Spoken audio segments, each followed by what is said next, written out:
Muy buenas tardes para todos y muchas gracias al doctor Luis Fernando Mejía, pediatra especialista en enfermedades infecciosas, por la asesoría para la presente revisión. Como dijo mi compañera, el día de hoy vamos a hablar de hepatitis y abuso sexual en la población pediátrica. ¿Sabían ustedes que según el Instituto Nacional de Medicina Legal y Ciencias Forenses, en el periodo transcurrido del 2015 a junio del 2019 se reportaron 91.982 casos de niñas, niños y adolescentes víctimas de violencia sexual, aumentando la cifra a 61 casos diarios en comparación con los 53 casos diarios que se reportaron para el año 2015? Según este mismo informe, en el 60% de los casos el abusador es un familiar o un conocido, y en el 44% de los casos son niños entre los 10 y los 14 años. Los departamentos más afectados son Quindío, Amazonas y Casanares, y una regla que afecta a todas las personas víctimas de violencia sexual es que en la mayoría de los casos solo se dispone del testimonio de la víctima como única prueba de la agresión frente a un agresor que se defiende de manera categórica, asegurando de que no existen pruebas suficientes que justifiquen su condena. Una vez hemos dado esta introducción, entonces vamos a abordar el día de hoy una presentación de un caso clínico de una paciente víctima de violencia sexual en el contexto de hepatitis B. Hablaremos posteriormente de los datos históricos de la infección, epidemiología, agente etiológico, fisiopatología, formas de transmisión y progresión. Finalmente hablaremos del diagnóstico, tratamiento y por último las conclusiones. Entonces vamos a iniciar con el caso clínico. Hay que tener en cuenta que los datos aquí mostrados fueron extraídos de la historia clínica de la paciente y que se obtuvo consentimiento informado por parte del tutor legal de la menor. Los datos fueron modificados con el fin de centrarnos en la presencia de la infección por hepatitis B y no indagar más en detalle sobre el abuso sexual, con el fin de no revictimizar a la menor. Se trata de una paciente femenina de 10 años, 11 meses, que consulta por sospecha de abuso sexual con un cuadro clínico de evolución no determinada consistente en leucorrea fétida. La describen como olor a pescado sin otra sintomatología. Dentro de los antecedentes de la paciente no se evidencia ningún antecedente de relevancia clínica. Hay que destacar que al ingreso reportaban un esquema de vacunación completo, sin embargo no aportaban el carnet. Y dentro de los ginecológicos, al inicio de la consulta, la paciente niega inicio de vida sexual, niega menarca, niega planificación familiar, convive con 3 hermanos y la tía materna. Entonces, la paciente ingresa por los hallazgos como sospecha de abuso sexual. Dentro de los signos vitales del ingreso se encuentran dentro de límites normales para la edad, con un peso y talla acordes para la edad de la paciente, con un examen físico general dentro de límites normales y un examen ginecológico en el que se evidencian 2 lesiones condilomatosas, una de 3 por 2 centímetros y una de 1 por 1 centímetro, con un himen que se describe anular, festoneado, elástico, sin edema, sin hematoma, sin sangrado activo, con salida de flujo vaginal lechoso, fétido, escaso, con un meato uretral normal. Teniendo en cuenta todos estos hallazgos al examen físico y el motivo de consulta de la paciente, se activa la ruta de atención de pacientes víctimas de violencia sexual y se solicitan los paraclínicos concernientes, en el que tenemos un antígeno de superficie para hepatitis B positivo con una serología RPR reactiva en 64 diluciones y una prueba treponémica por aglutinación positiva. Las pruebas para VIH fueron negativas y la prueba de embarazo también fue negativa. El frotis de flujo vaginal mostraba una reacción leucocitaria moderada con cocos gram positivos y bacilos gram positivos.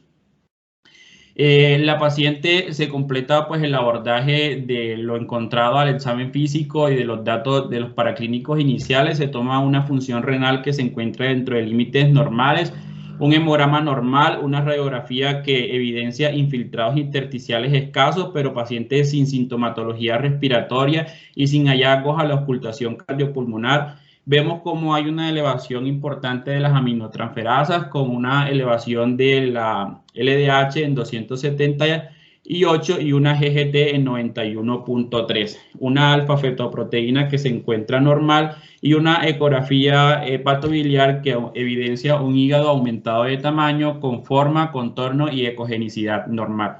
También se le tomó serologías para hepatitis C, las cuales fueron negativas.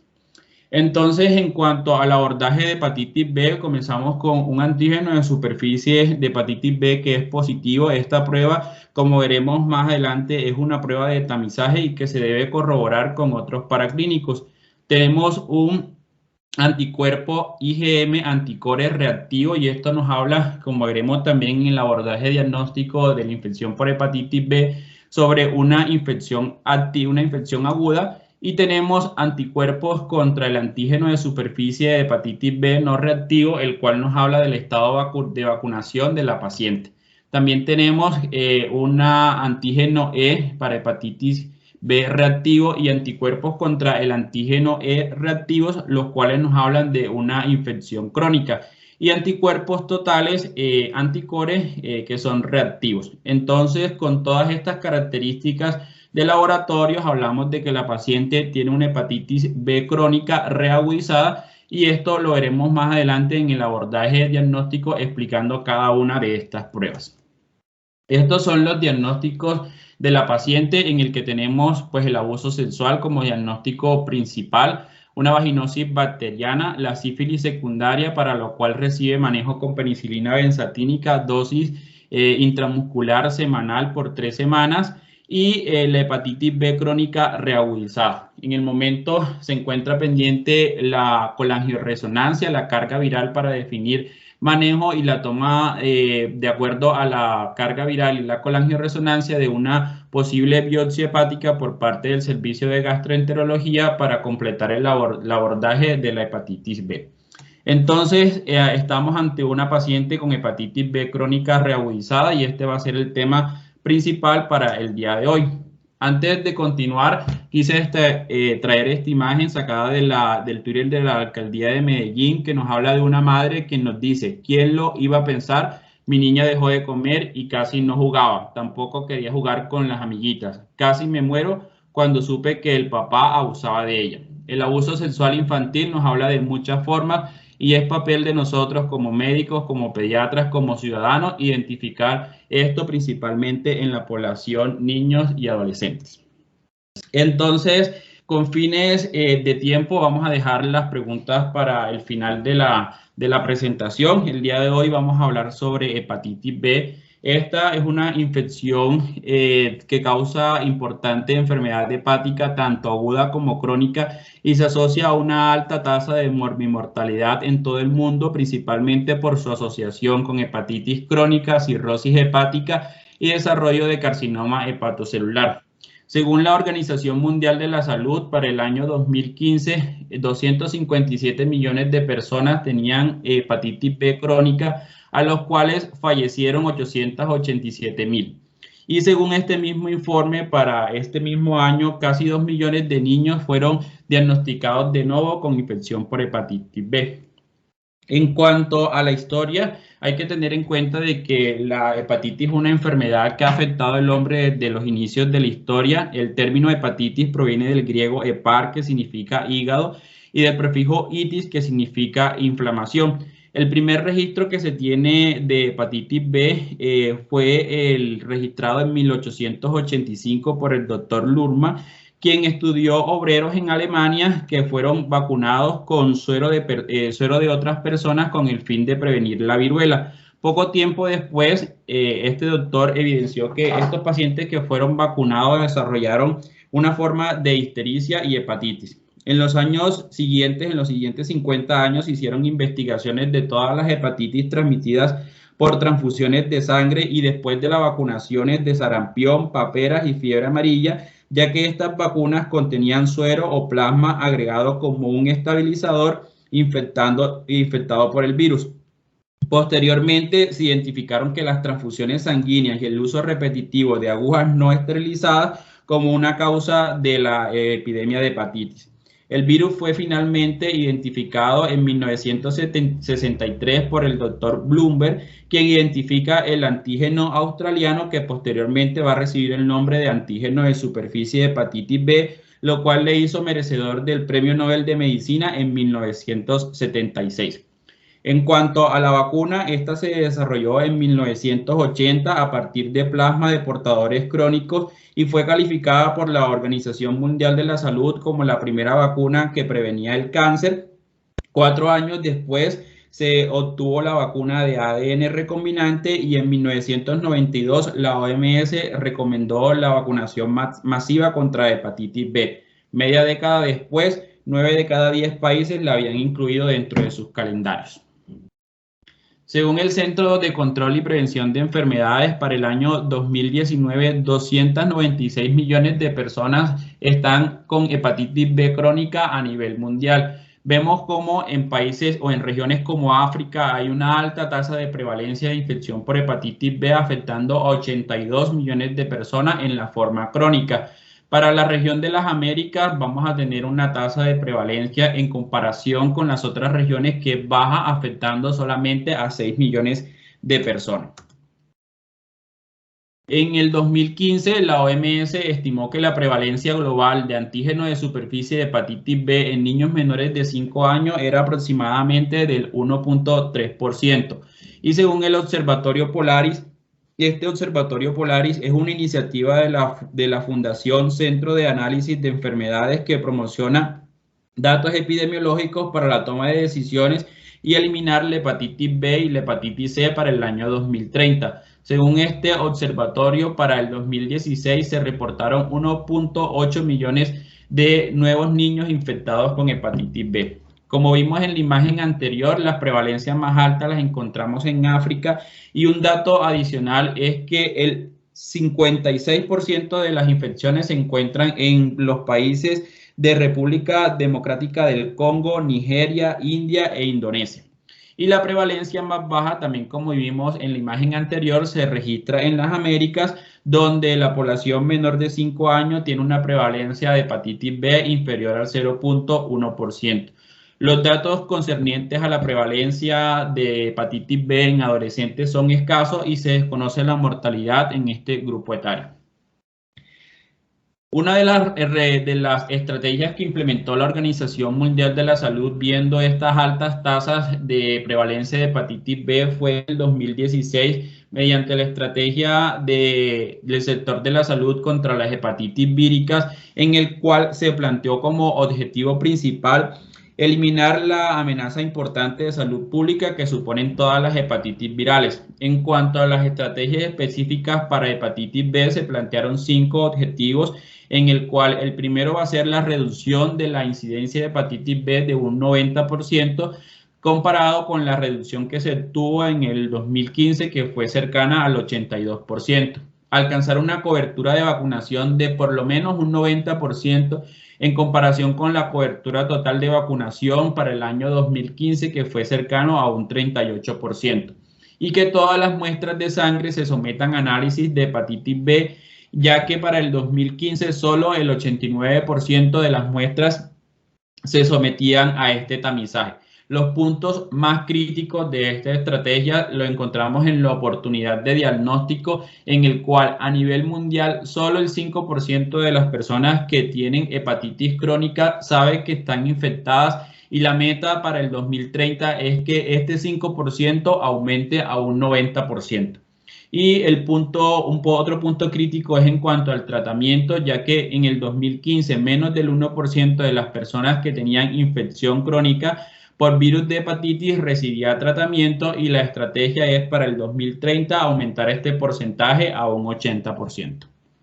En cuanto a Colombia, tenemos los datos del boletín epidemiológico semanal de la semana epidemiológica 29, que va del 18 al 24 de julio del 2021, en el que encontramos que la tasa de incidencia de hepatitis B es de 1.8 casos por cada 100.000 habitantes. Las personas que se encuentran más afectadas son la población productiva entre los 25 y 34 años, en el que se encuentra una tasa de 32%, los pacientes entre 15 y 24 años, y vemos cómo hay una ligera preponderancia por el género femenino, afectando el 51.8%. De este 51.8%, el 30% van a corresponder a mujeres embarazadas, lo cual le va a conferir un riesgo de transmisión de forma vertical hacia la descendencia. Si bien La tasa de incidencia de hepatitis B en todo el territorio nacional es baja en comparación con otros países. Dentro del mismo territorio podemos encontrar tasas de incidencia alta como las reportadas en Guaviare, en el que tenemos una tasa de incidencia del 21.5 por cada 100.000 habitantes, que es alta en comparación con el 1.8% reportada a nivel nacional. Le siguen en orden de frecuencia Putumayo, Caquetá, Casanares, Vaupés y Barranquilla, donde se reportan 4.2 casos por cada 100.000 habitantes. Esta es una imagen de la pirámide poblacional en el que vemos la incidencia de hepatitis B para el año 2017, en el que podemos ver a simple vista que la población mayormente afectada va a ser la población productiva entre los 25 y 35 años.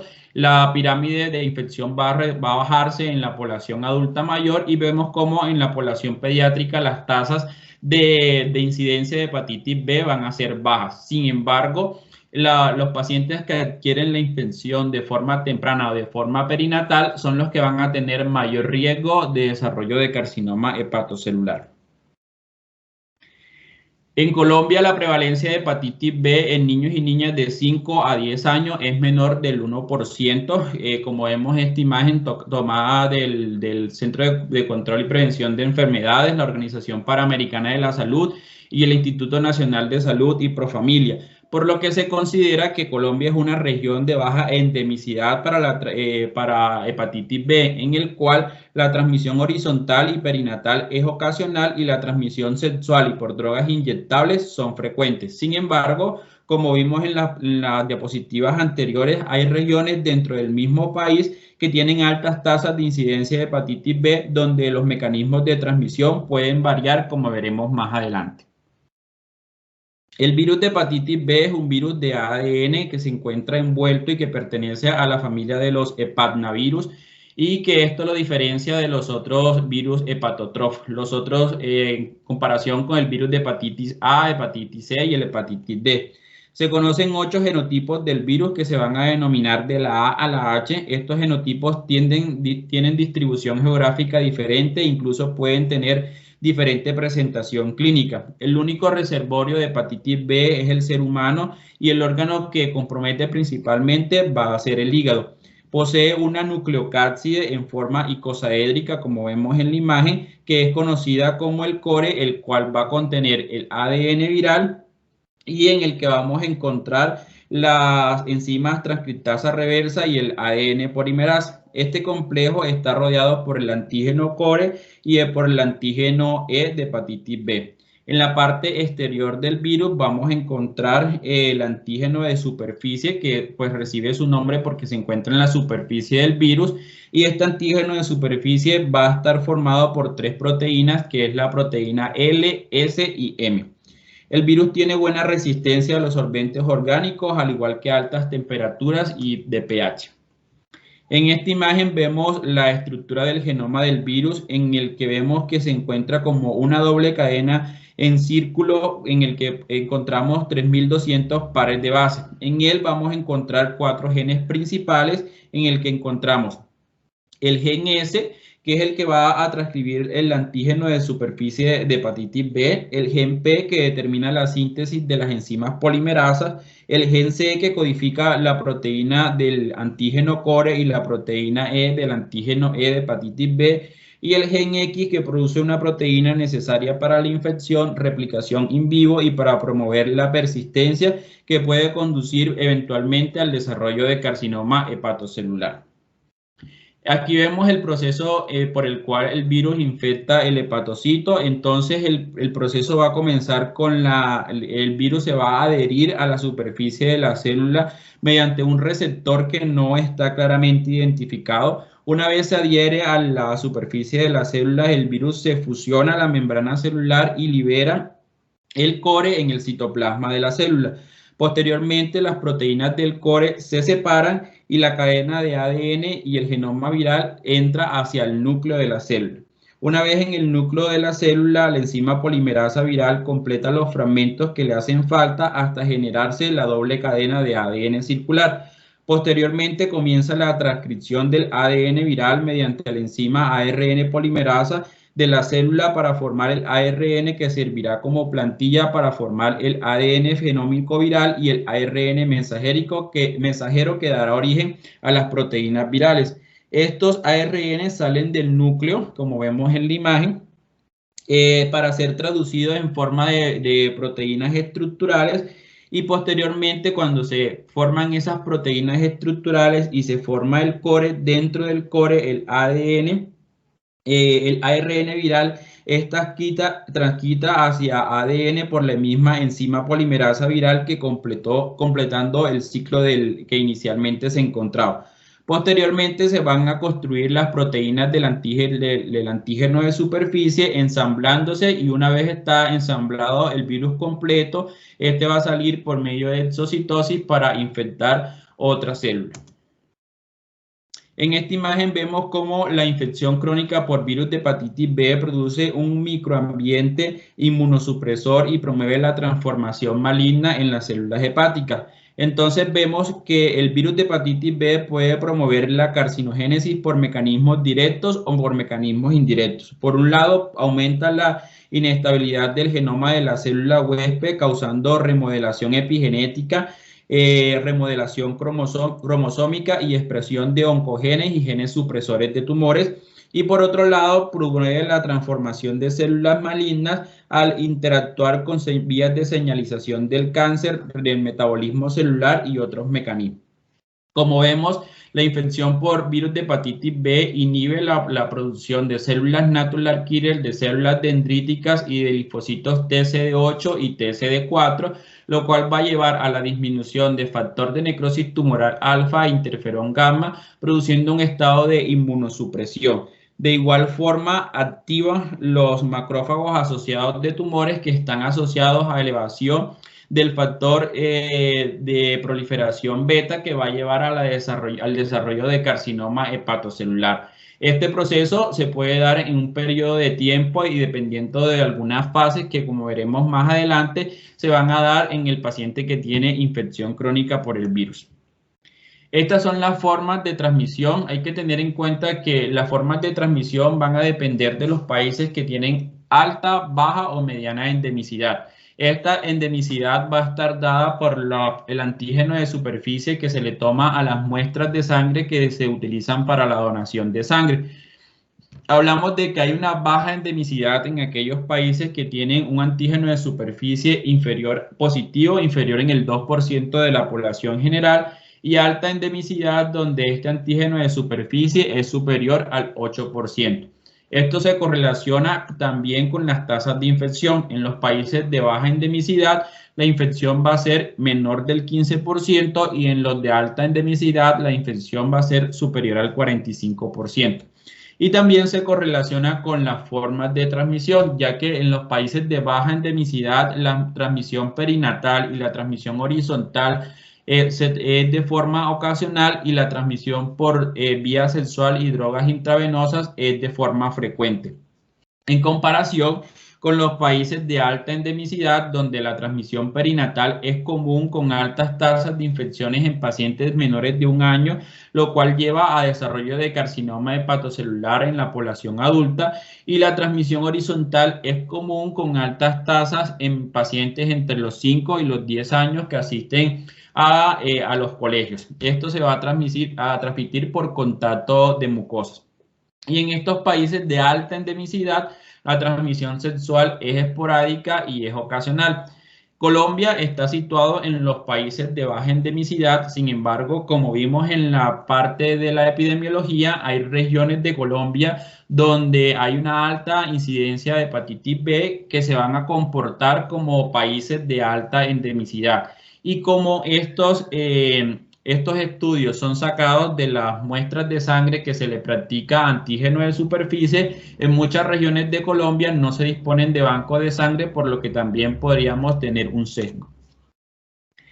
En este estudio, que se publicó en el 2014 y en el que incluyeron 877.892 personas, de los cuales fueron positivos para antígeno de superficie de hepatitis B 5055 y que hizo parte de un estudio transversal del 2000 al 2010 hecho en Brahim, que es un grupo de islas que se encuentra en el Golfo Pérsico.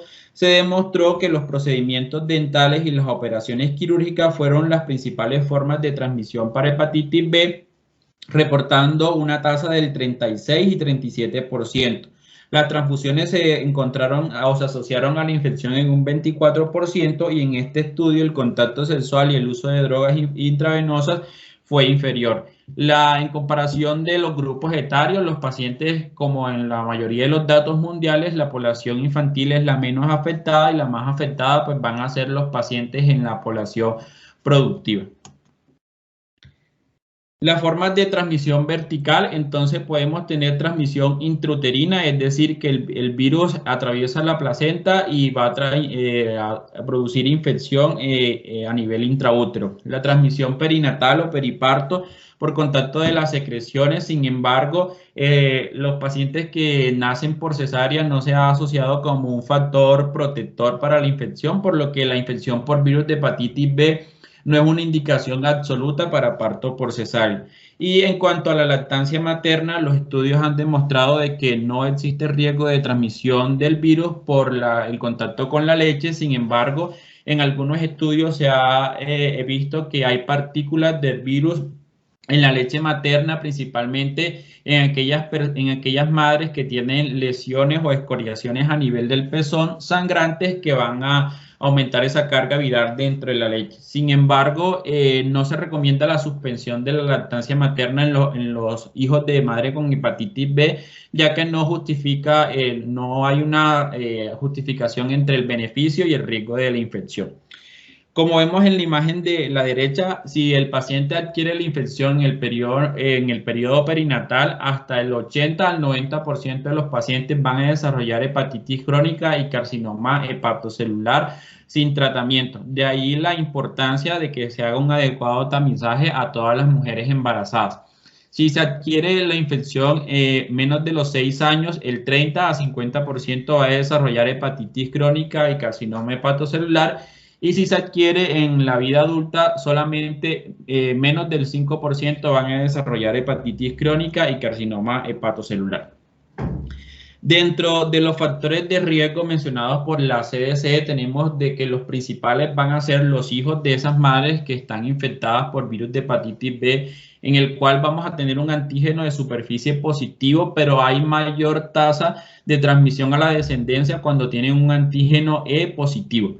Las parejas sexuales de las personas infectadas, las personas promiscuas, las personas que tienen otras enfermedades de transmisión sexual, ya que en diferentes estudios se ha demostrado que por lo menos las personas que tienen VIH tienen alta tasa de prevalencia de otras ETS como hepatitis B o sífilis, los hombres que tienen relaciones con otros hombres, los usuarios de drogas inyectables, los contactos con personas infectadas, los trabajadores de la salud, de ahí la importancia de la vacunación en todo personal de la salud, los pacientes con hemodiálisis y las personas que viajan a países que tienen tasas intermedias o altas de hepatitis B. Esto era lo que les hablaba sobre la coinfección de las diferentes enfermedades de transmisión sexual. Esta imagen hace parte de un estudio publicado en el 2015 en el que se incluyeron 5.445 personas que tenían VIH y en estas se logró evidenciar que de estas casi el 30% tenían hepatitis B, casi el 40% tenían sífilis y vemos cómo hay una coinfección, por lo menos hepatitis B con hepatitis C de un 1.4% y una coinfección de VIH, hepatitis B, sífilis y hepatitis C en un 2.4%.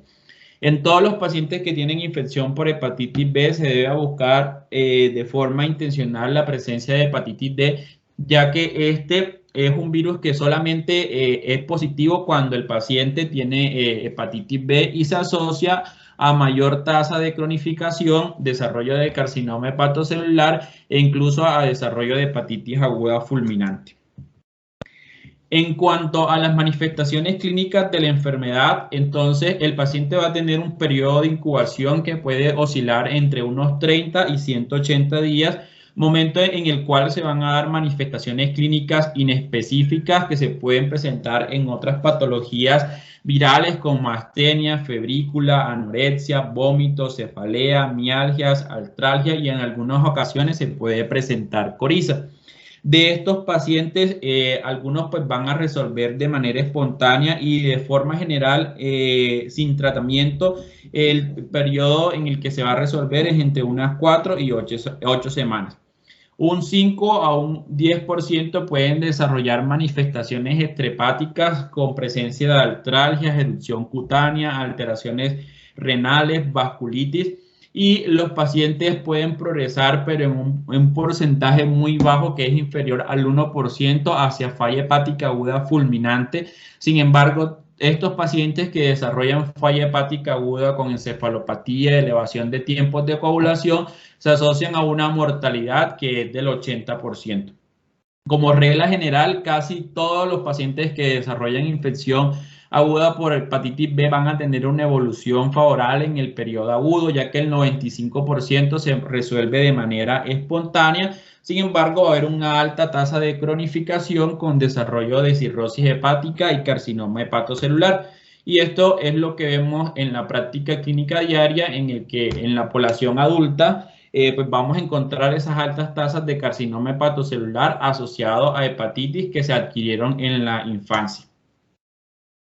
La progresión de hepatitis B aguda hacia crónica está determinada principalmente por el inicio de la infección, ya que, como vimos inicialmente, si la infección se adquiere en el periodo perinatal, el 90% va a desarrollar hepatitis crónica y carcinoma hepatocelular. Entonces, ante un paciente con una infección aguda por virus de hepatitis B, puede tener tres escenarios clínicos: que el paciente se recupere y desarrolle inmunidad, que sería pues lo ideal, o que el paciente haga una hepatitis aguda fulminante que solo se presenta en menos del 1% de la población y que tiene una alta tasa de mortalidad, o que desarrolle con el tiempo una infección crónica. Los pacientes que desarrollan esta infección crónica pueden encontrarse en tres fases: una fase de tolerancia inmune, una fase de hepatitis crónica o una fase de portador inactivo. Estas fases no son estables y pueden variar en el tiempo. Es decir, el paciente con hepatitis crónica puede pasar a ser portador inactivo, o el paciente portador inactivo puede hacer una reactivación y convertirse en una hepatitis crónica, o el paciente portador inactivo puede desarrollar carcinoma hepatocelular, o el paciente que se encuentra en ese periodo, en esa fase de tolerancia inmune, puede desarrollar carcinoma hepatocelular o hepatitis crónica. Estas fases las podemos identificar de acuerdo a las características de laboratorio. Entonces, la fase de tolerancia inmune son aquellos pacientes que adquirieron una infección de forma perinatal en el cual la madre tiene un antígeno de superficie de hepatitis B positivo y un antígeno E de hepatitis B positivo. En estos pacientes los niveles de aminotransferasa, especialmente de ALT, van a ser normales. La carga viral va a ser superior a 20.000 y se habla que con mayor frecuencia superior a 1.000.000, y usualmente son pacientes que son infectados por el genotipo C. El tejido hepático, si hacemos una biopsia en estos pacientes, va a ser normal o van a tener una inflamación mínima sin fibrosis o con fibrosis muy escasa.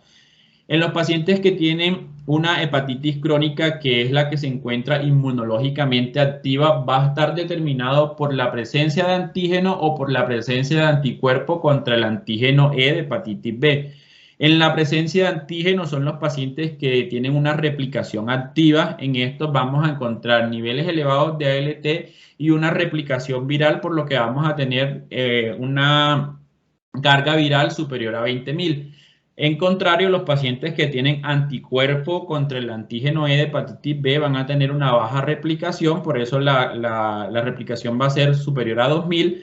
Van a tener niveles altos de ALT y en estos, cualquiera de los dos, podemos tener inflamación hepática con o sin fibrosis. Y la fase de portador inactivo son aquellos pacientes que tienen niveles normales de ALT, tienen una carga viral que es inferior a 2.000, y estos pueden desaparecer eventualmente el antígeno de superficie de hepatitis B. En esta imagen se explica la historia natural de la infección, en el que vamos a tener un periodo en el que vamos a tener un periodo de síntomas con elevación de aminotransferasa, especialmente la ALT, y un periodo de convalescencia o de cronificación que puede tener una fase temprana o una fase tardía. Y aquí vemos cómo se comportan las diferentes serologías y las pruebas que se toman para el diagnóstico de hepatitis B.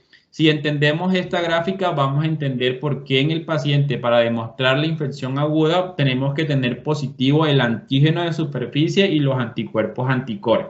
Debido a que en la infección aguda se eleva ese antígeno de superficie hasta tener un pico máximo y se eleva también el anticuerpo anticore para tener un pico también alto. En la fase aguda también se puede elevar el antígeno E, sin embargo, como vemos en la imagen, esta elevación no es tan notoria como la elevación del antígeno de superficie y el anticuerpo anticore. Luego de que pasa esa fase aguda, va a haber una fase de convalescencia en el cual van a bajar los títulos de antígeno de superficie, bajan los títulos de antígeno E de hepatitis B y comienzan a subir los anticuerpos contra el antígeno de superficie y los anticuerpos contra el antígeno E. Estos anticuerpos contra el antígeno de superficie también se pueden encontrar positivos en los pacientes que han sido vacunados. Como vemos aquí, hay un periodo de ventana en el que tenemos los anticuerpos anticore positivos, pero el antígeno de superficie está negativo. Y en estos pacientes, específicamente en este periodo de ventana, se debe tomar carga viral para demostrar si el paciente está ante una infección aguda o una infección crónica. Entonces, para el diagnóstico, ¿qué debemos saber? De que los anticuerpos anticore totales, es decir, la suma de IgM e IgG, indican un contacto con virus de hepatitis B. Que los anticuerpos anticore de tipo IgM es un marcador de una infección aguda, como vimos en la imagen anterior, o de una reagudización de una infección crónica, y que el antígeno E indica una replicación activa y los anticuerpos contra ese antígeno E indican una baja replicación.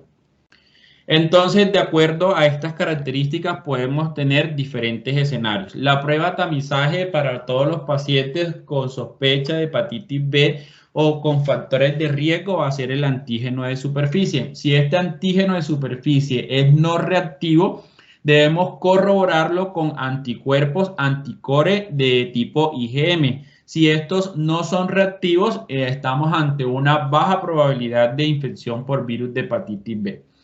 Otro escenario es que tengamos el antígeno positivo y los anticores de tipo IgM reactivos, y en este paciente pues vamos a tener una infección aguda por virus de hepatitis B, que fue lo que vimos en la gráfica anterior. Otro escenario, que tengamos el antígeno de superficie, pero un anticore de tipo IgM no reactivo, y este paciente podemos estar ante una fase crónica de la enfermedad en el cual pues ya bajaron los niveles de anticore, y lo que debemos solicitar en estos pacientes va a ser el antígeno E y los anticuerpos contra el antígeno E para demostrar de que se encuentra en una fase crónica, y podemos determinar la carga viral mediante PCR. Y el periodo de ventana, que son con una alta probabilidad de infección oculta, que son los pacientes que tienen una prueba tamizaje, o sea, un antígeno de superficie negativo, pero con presencia de anticuerpos anticores reactivos, y en estos pacientes se debe solicitar carga viral. Esta imagen resume todo lo que vimos anteriormente, en el que vemos, ella es sacada de la guía de práctica clínica publicada colombiana del 2016, en el que vemos las diferentes pruebas para hepatitis B y su interpretación. Entonces, una infección aguda, hablamos de que tiene un antígeno de superficie de hepatitis B positivo, tiene anticuerpos anticore hepatitis B positivos, tiene una carga viral positiva y puede tener un antígeno de superficie positivo. Sin embargo, como vimos en la imagen, esta elevación no es tan notoria como la elevación del antígeno de superficie.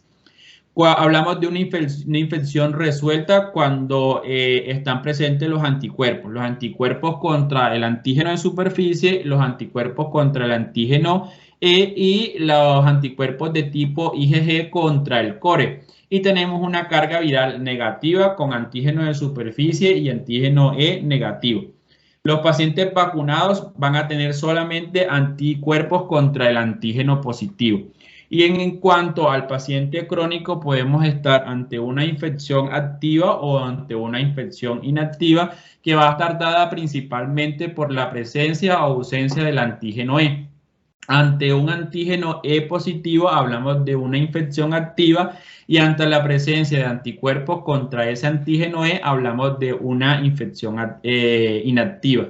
Y a la presencia de la carga viral. Si tiene una carga viral positiva hablamos de una infección activa y si tiene una carga viral negativa hablamos de una infección crónica inactiva. Hay que tener en cuenta también el algoritmo para la mujer embarazada debido a que en la población pediátrica pues vamos a obtener a esos hijos de las madres gestantes con un antígeno de superficie de hepatitis B y debemos saber si se abordó de manera adecuada. Entonces todas las mujeres gestantes van a recibir una prueba de tamizaje con antígeno de superficie de hepatitis B en todos los trimestres. Y vamos a tener dos escenarios, que sea no reactivo, en el cual pues se va a seguir el tamizaje de cada trimestre y asegurar de que la paciente tenga un adecuado esquema de vacunación, o que ese antígeno de superficie sea reactivo. Si tenemos ese antígeno de superficie reactivo, pues vamos a evaluar los anticuerpos anticore de tipo IgM para determinar si se trata de una infección aguda o crónica y completar pues el algoritmo diagnóstico de la embarazada. Pero muy importante en la mujer embarazada estudiar el antígeno E, ya que si ese antígeno E es positivo, se asocia a una transmisión del 70 al 90% y un estado de portador del 90%, mientras que si ese antígeno es negativo, el estado de portador va a ser solamente del 10%. Este es el algoritmo para los pacientes que tienen factores de riesgo para hepatitis B, que fueron los que vimos en las diapositivas anteriores, en los que se debe realizar antígeno de superficie, anticore total y anticuerpos contra el antígeno de superficie. Si este antígeno de superficie es positivo, hablamos de que el paciente tiene una hepatitis que pues, debemos determinar de acuerdo a los otros laboratorios si se trata de una hepatitis B aguda o crónica. Si este antígeno es negativo, pues vamos a mirar si tiene anticuerpos contra ese antígeno de superficie. Si no tiene anticuerpos, significa de que el paciente no ha sido vacunado y que se debe iniciar un esquema de vacunación. Si ese anticuerpo contra el antígeno de superficie es positivo, entonces pues vamos a determinar si tiene anticuerpos totales positivos. Si esos anticuerpos totales son positivos, significa de que el paciente ha tenido una exposición con hepatitis B, que ha desarrollado inmunidad o que está ante una infección aguda o infección crónica por hepatitis B. Y si estos anticuerpos son negativos, pues hablamos de que el paciente está vacunado y que tiene pues una adecuada respuesta a la vacunación porque tiene anticuerpos contra el antígeno de superficie positivo. Dentro de los factores de progresión a enfermedad hepática, entonces, y carcinoma hepatocelular, vamos a tener factores asociados al huésped, al virus o otros factores. Dentro de estos, los más importantes son el momento de la adquisición de la infección. El sexo masculino también se ha asociado a mayor riesgo de carcinoma hepatocelular. Los pacientes que tienen antecedentes familiares de carcinoma hepatocelular, que tienen un índice de masa corporal elevado, diabetes o otras comorbilidades. Los pacientes que tienen una alta carga viral, los que tienen genotipos C y D, o aquellos pacientes que tienen consumo de alcohol, exposición a toxinas o que tienen coinfección con hepatitis D principalmente, pero también coinfección por VIH o coinfección por hepatitis C. En cuanto al tratamiento, la guía de práctica clínica colombiana nos indica que se debe tratar a adolescentes y adultos que tengan evidencia de hepatitis B crónica con presencia de cirrosis hepática, ya sea compensada o descompensada, independientemente de los niveles de ALT, el estatus del antígeno de E de hepatitis B o los niveles de la carga viral. Y recomiendan que no se debe tratar a aquellos pacientes que no tienen evidencia clínica de cirrosis tienen niveles persistentemente normales bajos de ALT y tienen una baja replicación viral menor de 2000 unidades, independientemente del estatus de la hepatitis, del antígeno E de hepatitis B o la edad del paciente. Sin embargo, esta recomendación fue tomada de la Organización Mundial de la Salud, que se encuentra textualmente lo que se encuentra en la Guía de Práctica Clínica Colombiana, y estas son algunas de las otras asociaciones que también tienen gran importancia en la parte pues, del manejo de la hepatitis B, como es la Asociación Americana, en el que ellos recomiendan que se debe tratar a todos los niños que tengan antígeno E positivo entre los 2 y los 17 años, que tengan niveles elevados de ALT y concentraciones medibles del ADN del virus mediante pues, la prueba de PCR y determinar la carga viral. La Asociación Europea para el Estudio del Hígado, ellos indican de que estos pacientes en la población pediátrica se puede justificar un manejo conservador, vigilando la progresión hacia enfermedad o hacia cirrosis hepática, y la Sociedad Europea de Gastroenterología, Hepatología y Nutrición Pediátrica recomienda que se debe iniciar tratamiento en aquellos pacientes que tienen niveles de ALT sérica elevada mayor de 6 meses con presencia de un antígeno E positivo o ante la presencia de un antígeno E negativo que tiene un periodo de más de 12 meses, que tengan una carga viral mayor de 2000, que se demuestre mediante biopsia hepática, necroinflamación, fibrosis moderada, inflamación o fibrosis leve, o aquellos pacientes que tienen antecedentes familiares de carcinoma hepatocelular.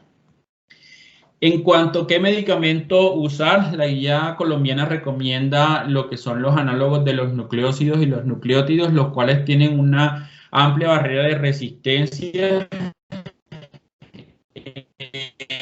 y principalmente el tenofovir y el encatibir. Este encatibir se recomienda a niños de 2 a 11 años. No se recomienda la administración de análogos de nucleócidos de baja barrera a la resistencia como la lamivudina, ya que estos pueden desencadenar resistencia al medicamento. Y en cuánto tiempo deben recibir este tratamiento, en los pacientes que tienen evidencia de cirrosis hepática, este tratamiento debe darse de por vida. Estas son las dosis recomendadas para el manejo del paciente con hepatitis B crónica en las situaciones que ya vimos anteriormente. En los pacientes mayores de 12 años o que tengan un peso superior a 35 kilos se va a dar tenofovir 300 miligramos día, y en los pacientes mayores de 2 años con un peso mayor de 10 kilogramos se va a dar entecavir a estas dosis aquí mencionadas. Hay que tener en cuenta de que estos análogos de los nucleócidos se van a dar de por vida, por lo que en las últimas décadas se han intentado buscar otros tratamientos alternativos que se den por un periodo de tiempo definido. Se están haciendo diferentes ensayos clínicos con otros medicamentos como es el interferón alfa y el PEG interferón alfa, que actúan como moduladores inmunitarios y pueden administrar durante un tiempo predefinido con el objetivo de introducir el control de inmunización y lograr la supresión de la replicación viral de forma duradera. Sin embargo, la terapia con estos medicamentos no se puede usar en pacientes muy pequeños. Aquí nos dan las edades para las cuales se recomienda, ni tampoco se recomiendan las embarazadas, ya que tiene un alto índice de toxicidad. Aquí vemos en esta gráfica acá vemos los análogos de los nucleócidos y los diferentes interferón que se están utilizando, los ensayos clínicos a los cuales se han sometido, en los cuales pues se ha obtenido un alto perfil de seguridad, pero en pacientes más grandes y no en pacientes pediátricos pequeños. La guía de práctica clínica recomienda suspender el tratamiento en aquellos pacientes que no tienen evidencia de cirrosis hepática y que se puede seguir cuidadosamente a lo largo del tiempo para que en algún momento tengan un antígeno E negativo y que tengan anticuerpos anti el antígeno E positivos, por lo menos que hayan terminado un año de tratamiento. Y los pacientes que tienen niveles de transaminasas normales y cargas indetectables del virus.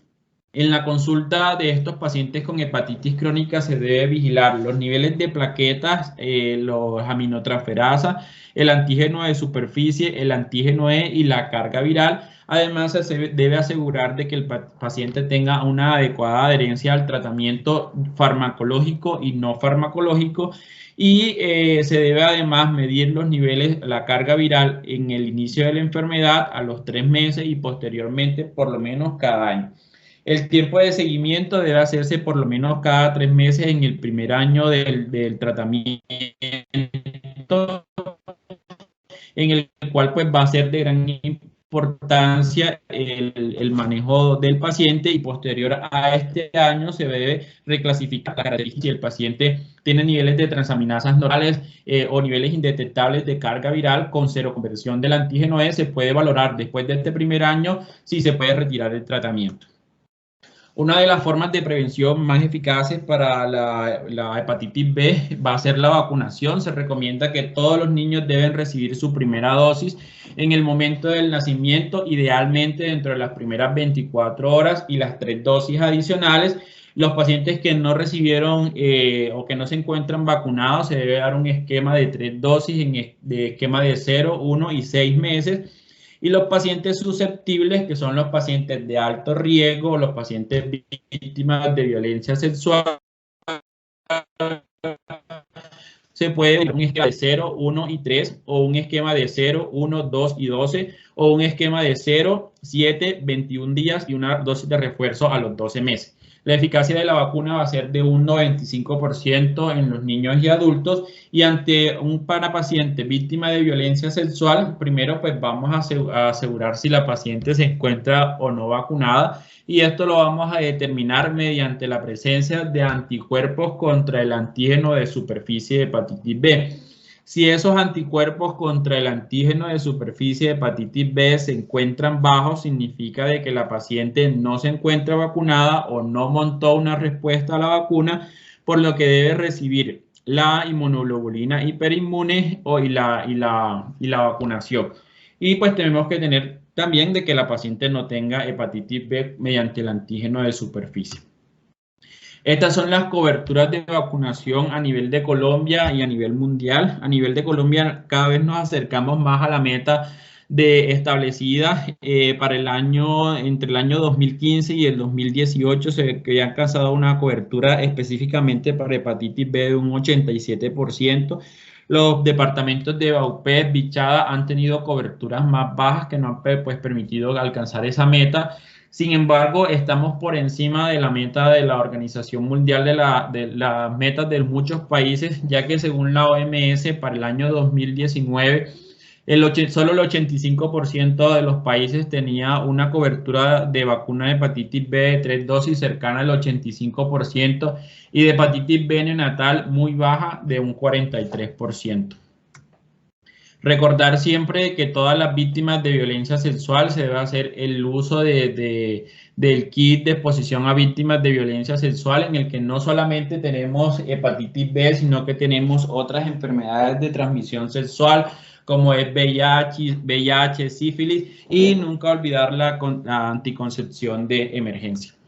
Finalmente, podemos concluir de que se deben optimizar las medidas de salud pública para la prevención de infección por virus de hepatitis B. La probabilidad de desarrollar infección crónica es mayor del 90% en la transmisión perinatal y de ahí la importancia de que se haga un adecuado tamizaje en la mujer embarazada.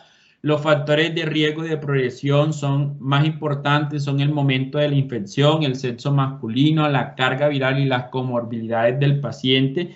Y no olvidar que la presencia de un antígeno de superficie de hepatitis B significa de que el virus se encuentra en la sangre, por lo tanto es una persona potencialmente que puede transmitir el virus a otras personas y estas personas deben estadificarse si se encuentran en una etapa aguda o crónica e iniciar manejo si es necesario. Y una de las formas más efectivas para prevenir el cáncer de hígado sigue siendo la vacunación contra hepatitis B. Gracias por su atención. Quedo atento a sus preguntas o inquietudes.